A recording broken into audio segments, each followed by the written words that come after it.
네, 반갑습니다. 홀짝 박사, 네, 김우석입니다.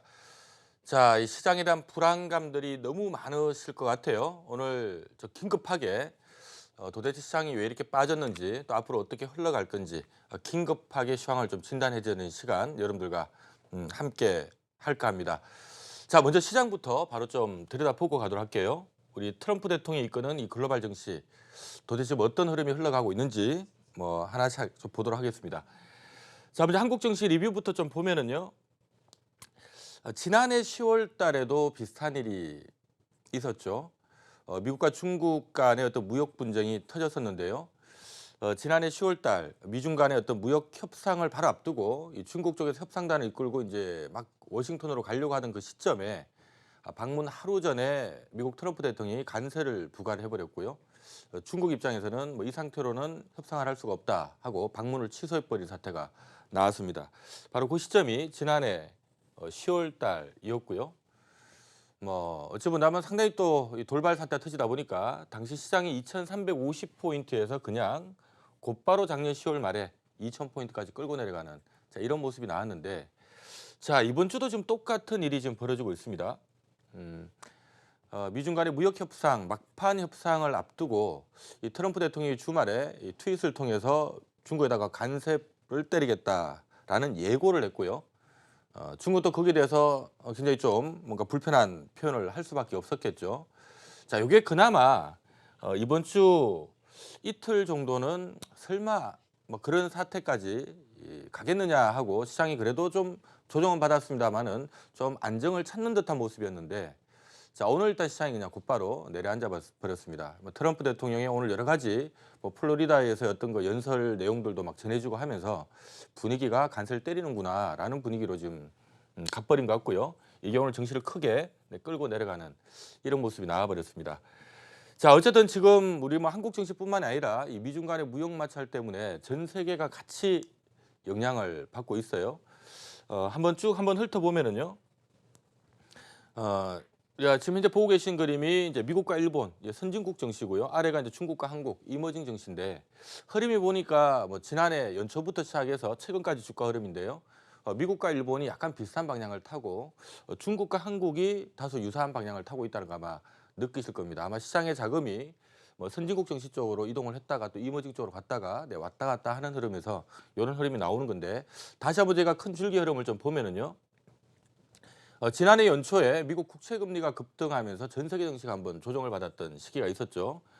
미국 증시도 연초에 한번 내려앉았었고요. 일본도 네, 그 여파로 내려앉았었고, 자, 중국 증시도 그 영향을 좀 받았었고요. 자, 한국 증시도 지난해 연초에 그 영향을 좀 받았습니다. 자, 이러다가 좀 안정이 되는 것 같다가 문제가 어디서 터졌냐면 바로 지난해 6월 달부터 미중 간의 무역 마찰이 터지기 시작했고요. 당시에 미중 간의 무역 마찰이 터지면서 아무래도 직격탄을 받을 수밖에 없는 중국 증시가 그냥 수직으로 내려앉았고요. 한국 증시도 여기가 6월 달인데 6월 달부터 시작해서 미중 간의 무역 마찰이 터지면서 내려앉았습니다. 아무래도 이머징 증시가 직격탄을 받을 수밖에 없었던 상황이고요. 근데 공교롭게도 아이러니하게도 미국과 일본 증시는 미중 무역 마찰에도 불구하고 오히려 증시가 이렇게 올랐어요. 한마디로 미국과 중국 간의 무역 마찰이 어찌 본다면 중국을 포함한 중국 의존도가 높은 한국 같은 이머징 국가에는 치명적이지만 사실 미국 입장에서는 치명적일 거 없다. 미중 무역 마찰을 통해서 뭔가 내가 좀 뽑아오겠다는 관점이니까 미국 정시에는 나쁠 거 없다 해서 오히려 미국 정시나 일본 정시 같은 선진국 쪽 자금은 빠지지 않았고요. 이쪽은 오히려 어찌 본다면 전 세계 펀드 플로우가 지난해 6월 달에 미중 무역 마찰이 터지면서 아무튼 자금의 흐름이 중국을 위시한 이머징 쪽은 좀 피해를 볼 거니까 이머징 쪽을 좀 줄이고 오히려 선진국 쪽으로 돈이 좀 이동했다라고 보시면 되는데 자, 이러다 보니까 지난해 6월 달 미중 무역 마찰 이후로 선진국 증시는 오히려 올랐고요. 중국을 포함한 한국 등 이머징 증시는 내리는 이런 모습이 나왔고요.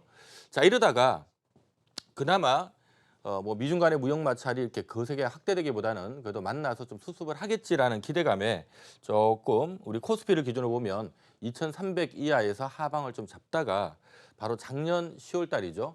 미국과 중국이 이제 만난다더라.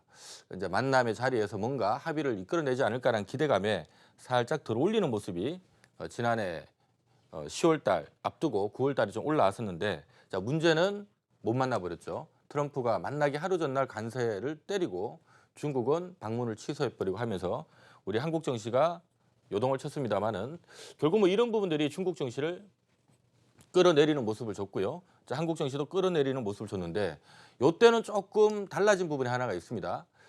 지난해 보면 6월 달부터 미중 무역 마찰이 불거졌습니다만은 초기에 미중 무역 마찰이 불거질 때는 선진국 쪽에서는 별로 영향을 안 받았고 이머징만 영향을 받은 건데 자, 작년 10월 달 이후부터는 미국 증시도 크게 영향을 받아버렸고요. 일본 증시도 크게 영향을 받아버렸어요. 무슨 의미가 될까요?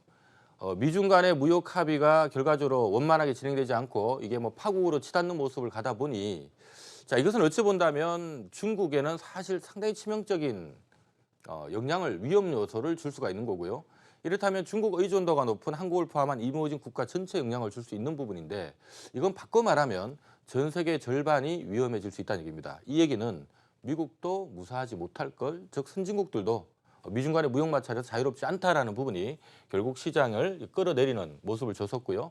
이러다 또 연말에 미국은 뭐 연방정부 셧다운까지 들어가면서 선진국 증시 쪽에서 돈이 급격하게 빠져나가면서 오히려 시장이 더 크게 흔들리는 이런 모습이 나왔고요. 다행히도 중국 증시는 미리 빠져서 그런지 좀 바닥을 다졌고 한국도 미리 많이 빠져서 그런지 좀 바닥을 다지는 뭐 이런 모습을 줬습니다.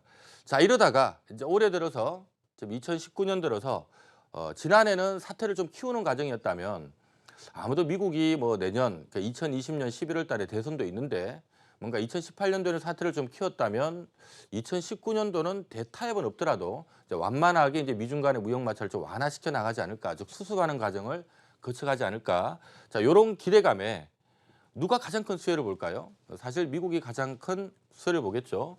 결국 미국 증시가 강하게 이 기대감에 올라가는 모습이 나왔고요. 하다 보니까 이제 일본 증시, 그러니까 선진국 증시 쪽으로 돈이 들어가다 보니까 일본 증시도 안정을 찾았고 당연히 피해를 받은 중국도 아이고 살았다 하고 고개를 돌리는 모습이었고요. 대중국 의존도 높은 한국도 아이고 살았다 하고 연초에 고개를 돌리는 자, 이런 모습이었는데 요게 이제 이번 주가 기로점이었죠. 일단 어느 정도 이제 무역 합의가 나올 만한 요 시점이다 보니까 살짝 눈치를 보면서 시장이 옆으로 누워 있는 이런 과정 속에서 이 분위기 자체가 조금 안 좋은 분위기로 가다 보니까 지금 중국 증시가 다시 내려가고 있고요. 한국 증시가 다시 또 내려앉는 이런 모습을 주고 있고 뭐 일본 증시도 영향을 좀 받고 있고요. 상대적으로 미국은 상대적으로 영향을 좀 덜 받고 있는 어찌 본다면 어쨌든 미중 간의 무역 마찰이 뭐 중간중간에 있더라도 언젠가는 합의를 할 거니까 그리고 이 부분에서 가장 수혜를 보는 나라는 미국이기 때문에 미국은 뭐 크게 여기서 좀 자유로운 모습을 지금 보여주고 있는 게 현재 글로벌 증시 흐름입니다. 어찌 본다면 트럼프 대통령이 이끌고 있는 이 미중 간의 무역 마찰, 어찌 보다면 전 세계 무역 분쟁을 통해서 사실 가장 큰 수혜를 보는 국가는 미국이죠. 하다 보니까 미국은 독야청청 좋은 흐름들 지금 보여주고 있고요. 반면에 다른 국가들은 전부 다 거기에 영향을 받아서 크게 흔들리고 하는 이런 모습들이 지금 진행이 되고 있습니다. 자, 이제 중요한 부분은 한국 정치가 그래서 이제 앞으로 어떻게 될 건가 라는 부분인데요. 자, 일단 기술적으로는 바닥권에 지금 진입을 하고 있다는 생각이 좀 드네요. 지금 차트 흐름을 보면 우리가 그나마 위안을 좀 가질 수 있는 부분이 사실 지금보다는 지난해 10월 달과 이 12월 달이 사상 초유의 사태가 불거진 거죠. 미중 간의 무역 마찰이 막 본격화되고 이러다 중국이 없어질지도 모른다. 중국 의존도가 높은 한국을 포함한 이머징은 다 죽었다. 이렇게 해서 전 세계 절반이 엎어지면 미국도 무사하지 못할 것이다. 앞서 보셨던 것처럼 중국 증시도 막 급락을 하고 미국 증시도 막 급락을 하는 이런 시점에도 한국 증시는 2,000포인트를 두 차례에 걸쳐서 지켜냈기 때문에 지금 현재 또다시 시끄러운 일이 벌어지고는 있지만 이번 사태로 인해서 어쨌든 간에 지난해는 미중 간의 무역 마찰을 통해서 전 세계가 아주 불안해했던 시점이라면 뭐 올해는 어찌됐든 간에 중간중간에 좀 만족스럽지는 않더라도 사태가 조금 그래도 수습되는 과정이기 때문에 이까지는 뭐 어쨌든 간에 바닥을 확인한 가격이니까 까짓 거 뭐 추가적으로 더 빠진다면 거의 바닥에 들어오는 거 아니냐. 자, 이런 부분에 일단 공감대는 좀 형성돼 있다는 것을 우리가 좀 기억을 해 두셔야 될 것 같고요. 그러니까 항상 이 시장이라고 하는 건 그렇습니다. 우리가 막 주식시장이 이렇게 내려앉을 때는 설마 이때 호재가 있을 리는 없겠죠. 악재가 만발합니다만은 주가라고 하는 것은 악재를 또 선반영하고 있기 마련입니다. 그래서 이 시점에서 굉장히 악재는 많지만 사실 시장이 또 이런 악재를 반영하고 있기 때문에 온갖 불안한 얘기들이 많이 나오지만 지나 보면 뭐 거의 바닥을 치는 경우가 많죠. 이런 맥락이라면 지금도 뭐 오늘 시장만 쳐다보고 있으면 굉장한 공포감이 몰려올 수 있습니다만은 까지 그 2,000포인트에 가까워지고 있다라는 부분을 놓고 본다면 서서히 또 바닥권에 진입하고 있다라는 부분도 우리가 어느 정도는 좀 기억해야 될 부분이 아닌가 싶고요. 그리고 글로벌 증시도 우리 증시에 어쨌든 올 한 해 그렇게 나쁜 영향을 줄 것 같지는 않습니다. 왜냐하면 미중 간의 무역 마찰 관련해서 저희가 시나리오를 좀 생각해야 될 부분이 어쨌든 간에 어떤 부분을 봐야 되냐 하면요.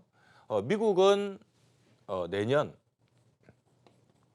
11월에 대선이 있습니다.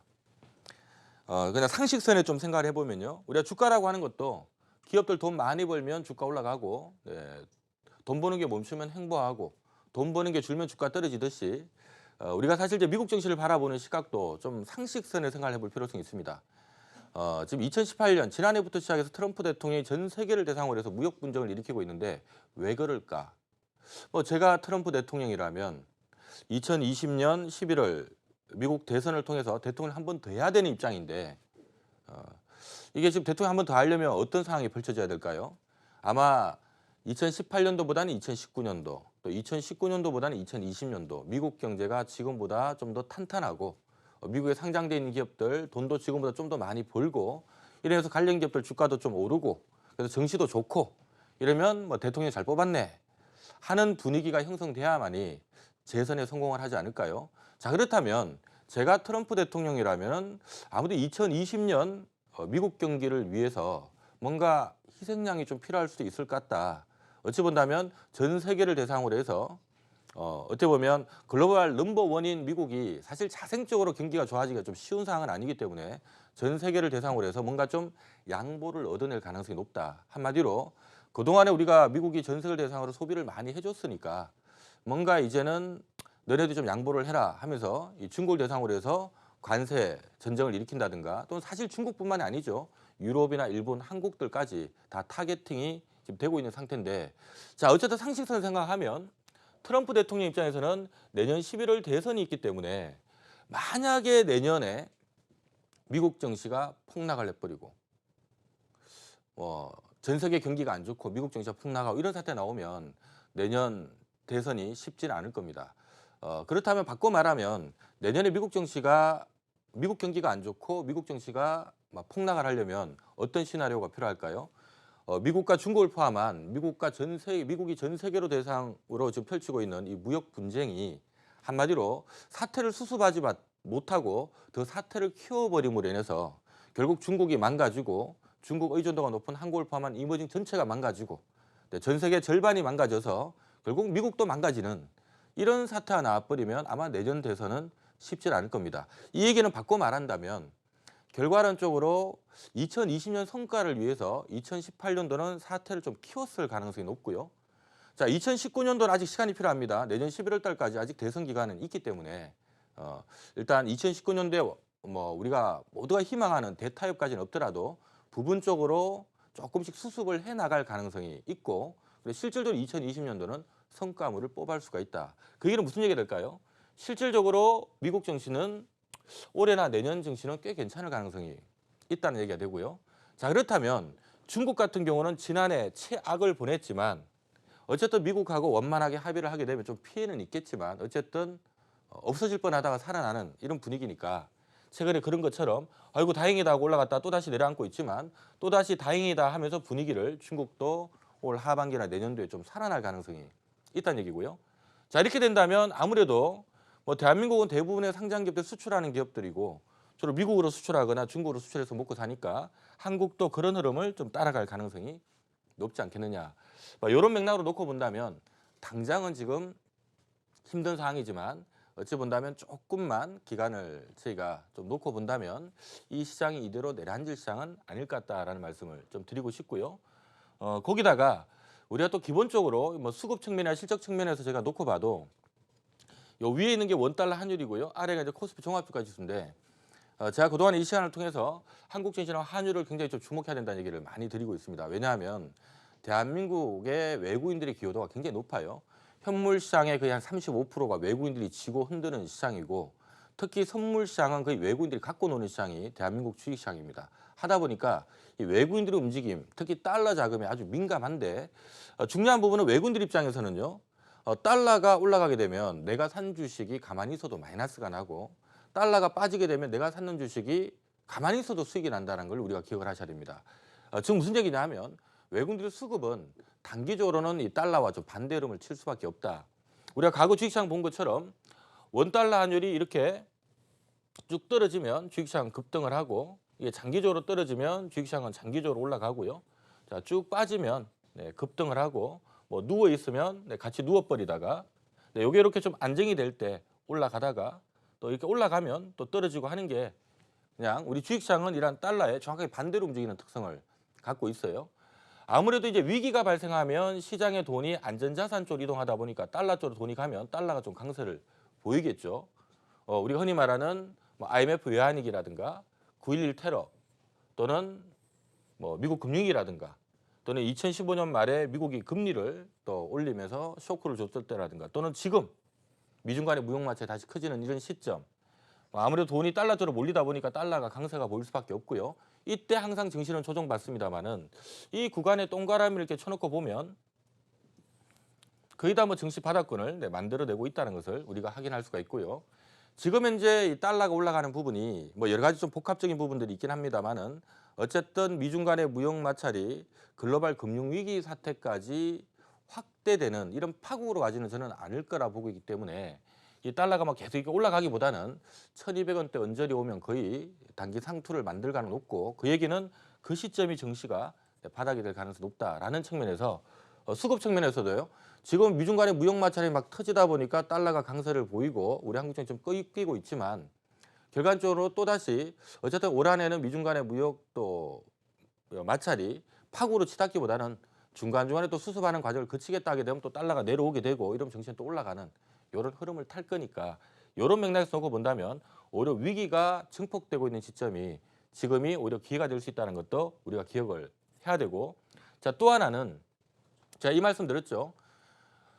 지금 코스피 전체 상장되는 기업이 850개 정도 되는데요. 이들 기업들의 연간 벌어들이는 이익의 합이 과거 20조 볼 때 500포인트에 있었고요.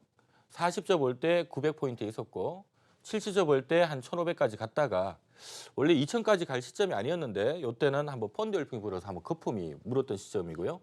미국 금융이 터지면서 이익이 40조 원으로 급감하면서 40조 불리면 900까지 빠지니까 900까지 빠졌던 거고 미국이 돈 풀면서 이제 양적 완화하면서 다시 이익이 100조 원대를 회복하면서 2,000포인트까지 올라왔었고 2011년도 이후로 2016년까지 매년 100조만 벌었습니다. 100조 벌면 보통 버는 것에 비해 한 12배, 1,200조에서 지수가 형성되다 보니까 1,200조를 지수로 환산하면 2,000포인트 정도 돼요. 그래서 2,000포인트 부근에서 이렇게 놀다가 지난 2017년도에 반도체가 돈을 좀 많이 벌었죠. 그래서 경기가 안 좋아서 사실 돈을 벌 환경은 아니었는데 반도체 좀 특수 환경 때문에 삼성전자, SK하이닉스가 돈을 많이 벌면서 코스피 전체 상장기업 연간 순이익의 합이 100조 벌던 게 137조로 늘었고요. 지난 2017년도는 145조 가까이 이익을 내면서 주식시장이 100조 벌던 게 145조 내니까 바로 주가를 이렇게 들어올리는 모습을 줬었고 문제는 지금 미중 간의 무역 마찰이 작년 6월 달에 터졌죠. 하다 보니까 미중 무역 마찰 때문에 올해 2019년도 실적이 아무래도 좀 많이 줄겠는데 하면서 이 시장이 내려앉았다가 이게 2,000포인트까지 내려앉았다는 얘기는 100조 벌까지 반영을 했다는 겁니다. 그래서 2,000포인트까지 갔다가 근데 아무리 두들겨 봐도 삼성전자나 SK하이닉스를 포함한 전체 기업들의 올해 예상되는 실적을 아무리 다 저 코스피 상장되어 있는 858개를 올해 예상치 작년보다 많이 주는 걸 감안해서 다 두들겨서 돼 보니까 그래도 올해 이게 뭐 100조 버는 분위기는 아니고 한 125조 정도는 나오는 분위기다. 자, 하다 보니까 2,000포인트는 100조 벌 때 형성되는 지수권이니까 125조 정도라면은 이건 너무 싼 거 아니냐 해서 지금 지수가 사실 연초에 반등이 나온 겁니다. 반등이 나온 거고요. 그래서 그래도 한 125조는 버는데 100조 버는 것만큼 빠져버렸으니까 시장이 반등이 나왔던 거고요. 그리고 이제 지금 최근에 좀 박스권이 떨어지고 있는 환경은 사실 다름이 아니라 어쨌든 원래 주가라고 하는 건 미래를 한 6개월 정도 선행하는 경향이 있는데 올 상반기 주가는 올해 실적을 반영합니다. 올해 125조 정도면 지수를 한 사람 한 2,300 정도 되니까 2,300을 뚫고 하기는 좀 부담스럽겠죠. 하다 보니까 2,200까지 더 올려놓고 그 부분에서 좀 왔다 갔다 하는 모습이 지금 진행이 됐던 거고요. 만약에 내년도에 코스피 상장 기업들이 미중 간의 무역 마찰 때문에 40조를 벌게 된다면 900포인트까지 빠질 수도 있고요. 70조를 이익이 준다면 1,500까지도 빠질 수 있고 여전히 125조밖에 못 번다면 계속 박스권 떨어질 가능성도 있고 만약에 뭐 한 135조 정도 나온다면 올 연말 주가는 내년도를 좀 선반영하려고 할 거니까 이러면 하다못해 뭐 한 2,400까지는 회복할 수가 있는 이게 뭐 이렇게 갈 수 있는 분위기는 아니지만 이런 흐름은 나올 건데 중요한 부분은 어쨌든 간에 미중 무역 마찰이 작년도에는 사태를 좀 키웠다면 올해 수습하는 과정을 좀 거치면서 이게 어느 정도 완만하게 좀 완화가 되는 모습이 나오게 되면 글로벌 어떤 뭐 설비 투자나 이런 것들이 다시 살아날 가능성이 높기 때문에 이렇게 된다면 내년 실적은 올해보다는 좀 살아나지 않을까라는 게 지금 업계 전망이고요. 그래서 업계에서는 내년 한 135조 정도는 보고 있어요. 이러면 그래도 연말에는 좀 박스권 있게 떨어지다가 연말에는 한 2,400 정도까지는 회복하지 않을까. 자, 이런 맥락이라면 지금 우리가 주식시장에서 항상 주식시장의 영원한 격언이 있죠. 위기는 항상 기회다. 지금 시장은 무척 힘들긴 합니다만은 결국 이제 미중 무역 분쟁 앞서도 잠깐 얘기했던 것처럼 2020년 11월 달에 미국은 대선이 있습니다. 트럼프 대통령이 워낙 그렇죠. 모든 지금까지 미국의 대통령은 전 세계 대통령을 자처하면서 전 세계의 어떤 균형을 좀 바랬다면 이번에 트럼프 대통령은 뭐 대통령 될 때도 얘기를 했었죠. 아메리카 퍼스트. 나는 전 세계 대통령이 아니라 미국을 위한 대통령. 미국을 최우선으로 하고 미국 국민을 위한 대통령이 되겠다 하면서 대통령이 되신 분이에요. 하다 보니까 미국 좋게 표현한다면 미국의 어떤 이익을 위해서 지금 굉장히 어찌 본다면 조금 기분 나쁠 정도로 미국의 이익을 위해서 지금 모든 행위들을 지금 하고 있는 것 같고 또 엄밀하게 따져보면 내년 대선을 위한 이런 방향을 지금 잡아가고 있는데 자 이러다 보니까 이 주변 국가들이 지금 상당히 힘이 됩니다. 중요한 것은요. 미국만 이익을 내는 구도로는 절대 미국 증시가 내년에 좋아질 수는 없어요. 우리가 이미 앞서 증시에 봤던 것처럼 지난해 10월 달 이후로 미중 간의 무역 마찰이 거세지니까 어떻게 됐나요? 미국 증시가 폭락을 해버렸죠. 무슨 얘기냐면 전 세계는 연결이 돼 있기 때문에 결과론적으로 2020년도에 미국 경제가 좋고 미국 정치도 좋고 그래서 트럼프 대통령이 재선에 성공을 하기 위해서는 전 세계 증시가 같이 좋아져야 됩니다. 이러기 위해서는 2018년도는 사태를 키웠다면 2019년도는 중간중간에 마찰은 있겠지만 수습하는 과정으로 들어가게 될 거고요. 그로 인해서 2020년도는 성과를 뽑아내는 작업을 들어갈 겁니다. 이렇게 본다면 결국 단기냐 중기냐 시간의 문제지 결국 타협할 거기 때문에 지금 미중 간의 무역 마찰은 오히려 위기를 기회로 보는 것이 맞지 않느냐라는 말씀 드린 거고요. 단기적으로는 트럼프에게는 아직 시간이 있죠. 제가 지난번에 남북경협지 관련해서 조금 안 좋은 얘기를 연초에 좀 드렸습니다. 왜냐하면 2020년도 11월 달이 대선인데 남북 문제, 그러니까 북미 관계를 지금 좋게 풀 필요가 있겠느냐. 괜히 지금 좋게 풀었다가 나중에 그 봐라 잘못했지 이런 얘기 나오면 오히려 내년도에 이게 부메랑이 돼서 돌아올 수가 있기 때문에 차라리 트럼프는 북미 관계를 지금 완만하게 뭔가 풀기보다는 차라리 조금 시간을 끄는 게 좋을 수도 있다. 그런 얘기를 드리면서 남북경협도 좀 조심해야 된다는 얘기를 연초에 많이 드렸습니다. 지금 이 부분도 마찬가지예요. 트럼프 대통령에게는 아직 시간이 있습니다. 대선이 내년 11월 달이지 올해 연말이 아니기 때문에 아직은 중국 문제도 모두가 원하는 만큼 빨리 대타협을 해줄 필요는 없어요. 하다 보니까 뭔가 기대감이 올랐다가 또 막상 뚜껑 열어보면 좀 실망스러워서 좀 빠졌다가 또 좀 실망스러우면 또 기대감이 다시 작용을 할 수 있고 자 이러기 때문에 이런 과정 속에서 시장이 중간중간에 제가 봤을 때는 좀 마찰은 있겠습니다만은 결과론적으로는 어쨌든 요 구간 안에서는 기회 영역이 되지 않을까. 그래서 지금 굉장히 중요한 시점입니다. 우리가 주식시장이 이런 자리에 떨어졌을 때 연초에 제가 이 시간에 여러분들께 시장이 힘들지만 거의 바닥에 온 것 같습니다. 아무거나 사도 돈을 다 먹을 수 있을 것 같아요. 라는 얘기를 드리면서 뭐 삼성전자를 포함해서 종목들 많이 불러드리면서요. 이 종목들을 찬스로 보자라는 말씀드렸는데 당시에 뭐 관련된 기업들 뭐 많게는 30-40%, 40-50%까지 오른 기업들 많습니다. 저는 또 한 번의 지금 기회가 오고 있다라고 좀 보고 있고요. 이 중요한 시점에서 여러분들에게 필요한 거는 이 시장에 대한 신뢰, 이 시장이 어떤 메커니즘에 영향을 받아서 움직이는지, 그리고 이런 자리에서 주식을 잘만 잡아놓으면 왜 돈이 되는지라는 부분에 대한 여러분들 신뢰가 필요하고요. 그럼 중요한 부분은 뭘 살까라는 종목이 또 굉장히 중요하겠죠. 또 그 종목에 대한 신뢰가 아주 중요합니다. 제가 지금 뭐 자막에도 나옵니다만은 내일입니다. 내일 뭐 지금 긴급하게 지금 공개 방송 지금 준비하고 있는데요. 내일 아침 8시부터 오후 4시까지 장중 시간 하루를 소비를 해서 여러분들께 지금 도대체 어떤 종목들을 봐야 되는지 뭐 삼성전자든 SK하이닉스든 오늘 뭐 빠진 기업들 수두룩한데요. 이들 기업들을 이번에 잘만 받아놓으면 짧게는 1, 2주, 길게는 뭐 한 달 안에 다들 저는 수익 날 위치가 아닌가 싶어요. 그래서 내일 종목 하나하나씩 요게 뭘 하는 회사며 어떤 이유로 짧게는 1, 2주, 길게는 뭐 한 달, 요 기간 안에도 충분히 지금 잘만 받아놓으면 올라갈 수 있는지 거기에 대한 설명을 좀 드린 시간을 준비를 하고 있으니까 내일 시간 되시는 분들은 꼭 들어오셔가지고 하나하나 종목에 대한 얘기도 좀 들어보시고 이 불안할 때일수록 왜냐하면 내가 현금 들고 있는 분이라면 아주 조례의 찬스가 될 수가 있고요. 주식에 물려있는 분이라면 내 종목은 앞으로 시장이 안정돼 봐야 한 5%, 10%밖에 안 오를 것 같은데 만약에 홀짝파사 얘기하는 종목은 한 20%, 30% 오를 수 있다면 그쪽으로 잘만 갈아타놓으면 오히려 이번 위기를 기회로 만들 수 있다는 얘기를 단호하게 드리면서요. 이 시간 관계상 여기서 마무리하고 저는 내일 우리 와우넷 파트너스 방송 통해서 여러분들과 함께하도록 하겠습니다.